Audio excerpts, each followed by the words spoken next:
अच्छा, how to choose a whitening toothpaste. Whitening toothpaste खरीदने के लिए उसमें कौन कौन से इंग्रेडिएंट्स को आपने देखना है कि वो उसमें होने चाहिए या नहीं, ये मैं आपको बाद में बताता हूँ। उससे पहले ये समझना ज़रूरी है कि कोई भी वाइटनिंग टूथपेस्ट होगी तो वो हमारे दांतों को फर्दर गंदा होने से, उन पे स्टेन्स आने से रोक सकती है, लेकिन उस जो पहले से स्टेन्स लगे हुए हैं उनको वो साफ नहीं कर सकती। उसके लिए हमें स्केलिंग करवानी पड़ती है। जो ट्रू वाइटनिंग होती है वो अचीव करने के लिए हमको टूथपेस्ट के अलावा और प्रोडक्ट्स वो यूज़ करनी पड़ती हैं, जैसे कुछ स्ट्रिप्स आती हैं या ट्रेज आती हैं, वो हमको यूज़ करना पड़ता है। लेकिन हमारे मुल्क में मसला ये है कि कुछ एक्रेडिटेशन इसकी ऐसी नहीं है, या कोई सेंट्रल बॉडी ऐसी नहीं है जो इस चीज़ को क्वालिटी चेक रखे, उनमें कोई ऐसी चीज़ ना हो जो सेहत के लिए नुकसानदेह है, हार्मफुल है। तो इसलिए वो तो प्रोडक्ट्स को यूज़ करने का मैं नहीं कहूँगा, या कम अज़ कम अपने डेंटिस्ट के मशवरे के बगैर इस तरह के प्रोडक्ट यूज़ ना करें। जहाँ तक मजीद फर्दर स्ट्रेन्स की प्रिवेंशन के लिए वाइटनिंग टूथपेस्ट ज़रूरी है, तो उसमें आप इस तरह के इंग्रेडिएंट्स देख सकते हैं कि उसमें वाइटनिंग करने वाली चीज़ें कुछ मौजूद होनी चाहिए, जैसे हाइड्रोजन पेरोक्साइड होता है, कार्बामाइड पेरोक्साइड होता है, या कुछ एब्रेसिव चीज़ें होती हैं अंदर, जैसे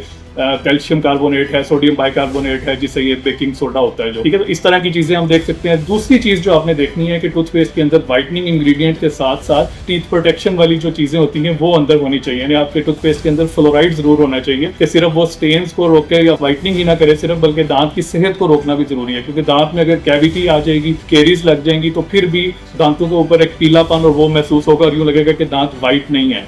दांत की सेहत का ख्याल रखने से भी उसकी वाइटनिंग बहुत ज़्यादा इंप्रूव होती है। तो बेहतर तो ये है कि आप अपने डॉक्टर के मशवरे से यूज़ करें। कोई भी आपने whitening product over the counter लेके यूज़ करनी है, लेकिन आप इन इंग्रेडिएंट्स को अपनी टूथपेस्ट के अंदर या अपनी प्रोडक्ट के अंदर देख सकते हैं, और 6 मंथ्स के अंदर डॉक्टर को विजिट ज़रूर कर लें, ताकि अगर कोई चीज़ खराब होना स्टार्ट हुआ है आपके दांतों में तो वो टाइमली देख लें उसको डॉक्टर।